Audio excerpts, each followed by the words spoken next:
Welcome back. Today we are going to talk about the geometric concept of transformation. Okay, a transformation is a function. We've talked about functions before where there's an input and an output.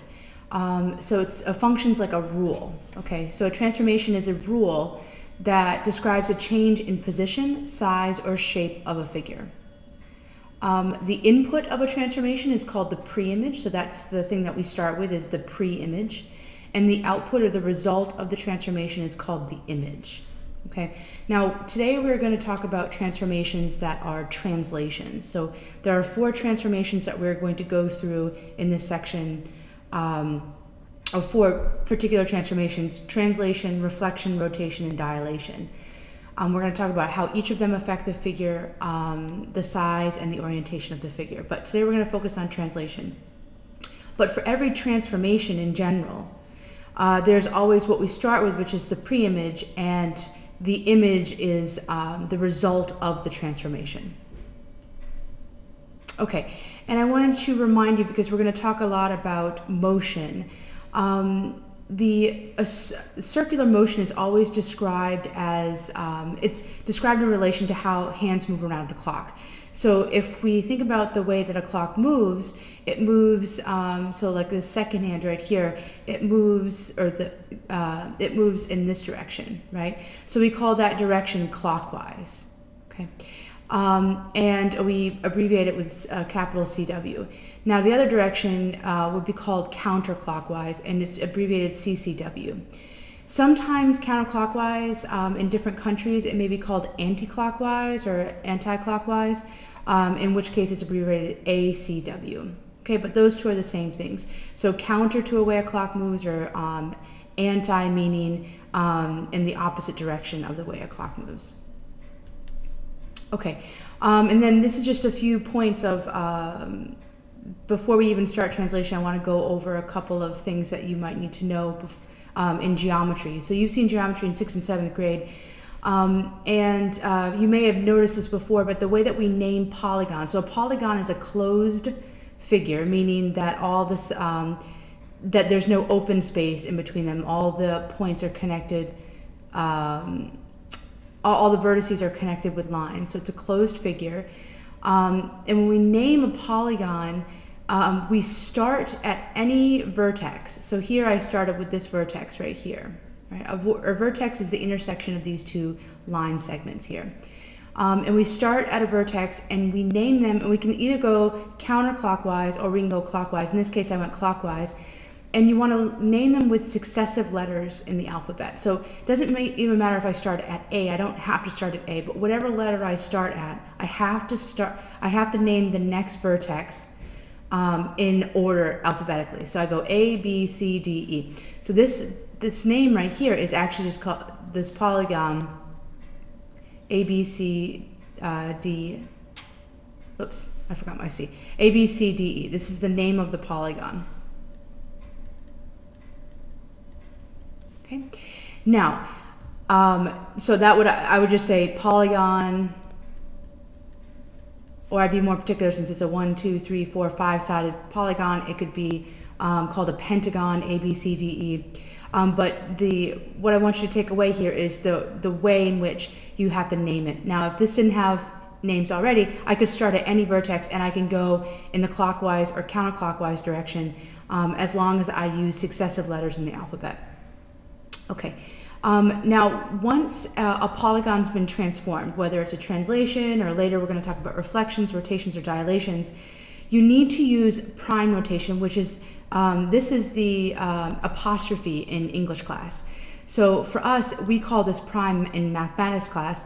So here, this figure has been translated, it's been slid down and to the left. So my new vertex A, I denote it with, I say it's A, but I call it A prime, meaning that it's derived from A. It's the image of the vertex A under the transformation. Okay, B becomes B prime, C becomes C prime, D becomes D prime, and E becomes E prime, like this. Okay. Now, there's 2 ways to look at the green figure. It can either be a translation of the pink figure, or in this case, the way that I did it is I translated the blue figure up. So when I do this, I actually, since A prime goes to a new point, I call it A double prime, and I put two of these little exclamation points on it. Okay, or not exclamation points, they're apostrophes. So for E, I put, oh, actually, this has been reflected, because my E, see, if it were translated, the E would be up here, but actually my E is right here. So this has been a reflection, which we're going to talk about tomorrow. But this is what I call the new E prime, I call it E double prime. C prime becomes C double prime, and so on. Okay, so every time you transform a figure, you add a little prime notation into it. So you can tell that B prime is two transformations away from the original B. Okay. Here are some other things. You should pause the video and take these notes down. So whenever you have, these are geometric symbols, notation that is involved with just geometry. So whenever you have a triangle, you can denote it by using a little symbol called triangle. So you could say the triangle ABC. That's how you would name a triangle. This little notation means angle. So if you're naming an angle, you'd say angle ABC. This notation means perpendicular. So you could say that a line segment is perpendicular to another one using this notation. This means parallel, having the two lines right next to each other. This little thing means degree. When you want to indicate something's a right angle, like if you have a right triangle, you indicate a right angle by putting this little square into the corner where it's a 90-degree angle. A line segment is denoted by the endpoints of the line segment. So for instance, if I have line segment AB, the way I would name it is I'd say A, B, and I'd put a little line over it. Now, if I had a ray, if one of the endpoints went on forever, so I said A and B, I would denote it by A, B, and I would put the arrowhead above the B, meaning that it goes off infinitely above the B, okay, or in the direction from A to B. If it's a line, right, if it's infinite in both directions and A and B are just points on that line, then I would say A, B, and I'd put arrowheads over both of them, okay? Congruent, it's the equal sign with a little tilde. That's called a tilde above it. Similar is just the tilde. And this is something that you're going to need to know in geometry class in high school. When you make a proof, you say that this stands in for the word therefore. So you usually make an argument and then you say at the end, therefore, you've concluded these two things about the figures that you're talking about. This will make sense in high school. We're not going to use it in middle school that much, or maybe even at all. Okay, so so notice we haven't really gotten to translations yet. We're just talking about rules for geometry, so because it's our first lesson in this unit. So rules for naming line segments and angles. We went over line segments. So if we have the original polygon right here, the polygon has line segments A, B. We go like that. It has line segments B, C. It has C, D. It has D, E. And it has A, E.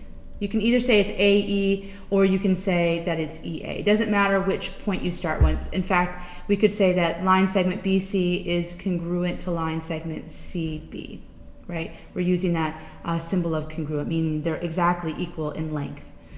Okay, now when you name an angle, let's say that I want to name this angle right here. You start with the vertex that makes up the end of the angle. So I would start with, I could either name it EAB, so I'd say angle EAB, okay? Or I can name it angle BAE. Okay, it doesn't matter if I start here and work my way to the point of the angle, and then work my way out like this, or if I start with E and I go the other way around, okay? Those are congruent angles, which means that they're equal in measure, they're equal in degree measurement, okay? So when you name line segments, you can start with any point and go to the opposite point, and when you name angles, you can do likewise. What's really important is that this center vertex right here, this is the angle in which This is the angle that makes up the intersection of the two line segments that make up the angle right here. So this always has to be in the center. Now sometimes angles are named with just the center vertex like this. So sometimes this is called angle A, sometimes this is called angle E, and angle B. There's just different ways to name it. Okay, so sometimes you can name it with the 3 points that make it up, or sometimes you can just make it name it with the center vertex that makes up the angle like this. Right? And so this would be angle right here. This would be angle B prime. You could say it like that. All right? Okay, now the idea of congruency versus similarity. Polygon ABC, this was ABCD, this was the original one. And this polygon right here, this blue polygon, has been dilated from the original red polygon, which means it's been increased in size. So it's actually 1, 2, 3, 4, 5, 6, 1, 2, 3. This was a dilation factor of 3, meaning this one is 3 times larger. This is 3 times longer than this. This, if we counted, would be 3 times longer than this one, and so on. So you guys learned about this in 7th grade, where we said that when it's been a dilation like this, these two polygons are similar, meaning there's a proportional relationship between the polygons, but they are not congruent. So we would use this little single tilde here. We're going to talk more about this a little bit later. Whereas polygon A prime, B, A double prime, B double prime, C double prime, D double prime has been a reflection of the original polygon, and we say that these two polygons are congruent, meaning that they have all angles are equal, all sides are equal. And I could say, therefore, they're equal areas. Like the polygons take up equal areas because all the angles are equal and all the sides are equal. That means that they take up the same amount of space within it. Okay, the areas are the same. Okay, how to perform a translation. So let's say that we want to translate ABCD up 4 units and 2 units to the right. Okay, now what we can do is, there's a couple different ways we can do this. We can translate it. This has 4 vertices, it's a quadrilateral. So we can take all 4 vertices one by one and just march them up 4 and right 2. So we can go up 1, 2, 3, 4 and right 1, 2. This B goes up, let's label this A prime. B goes up 1, 2, 3, 4 over 2. Okay. This is one way to do it. Another way to do it is just to translate one of the vertices and then notice that, well, D is always 2 units away from A, so D prime has that same position. And C is 1 unit up from D, so C prime has that same position too. So you can make the transformation on all of the vertices, or you can make them on one vertex and then just realize the relationship that the other vertices have with the vertex you've transformed. Okay, so in the end, this is the translated figure. It's been translated, the whole figure's been translated up 4 and 2 right. And I want you to remember that when you are counting, you're going to count the intersection of the grid line. So for instance, students sometimes have, they start counting spaces instead of the actual points. So here, instead of counting the spaces like I just did, I want you to think about counting grid lines. So this would be considered 1, 2, 3, and then 4. So I'm counting this space like this is 1 movement, 2 movements, 3 movements, 4 movements, and then over right 2 movements. Okay, so use the intersection of the grid lines to count, not the spaces in between the grid lines. Okay, and our last idea for today is that the relationship between an image and its pre-image is that when you're just translating, we're just moving, a translation is just a slide. So the image is always congruent to the pre-image. Okay, so the figure that you make is always congruent, meaning equal sides and equal angles. And another idea is that the orientation is preserved. The orientation is the way the points, the vertices sit with each other, or how it looks. So for instance, in the pre-image, A was above B, okay? In the image now, A prime is above B prime. In the pre-image, B was above and to the right of C. in the image, B is above and to the right of C. So all of these vertices are in the same orientation as the original vertices, meaning they're in the same positions relative to each other, okay, as the pre-image. And so that's called orientation. And that idea, this orientation, is preserved in translation. Not every transformation is going to preserve orientation. In fact, only 2 of them do, dilations and translations. But that's an important thing to note. It is one of the properties of a translation. And that is the end of the lesson for today.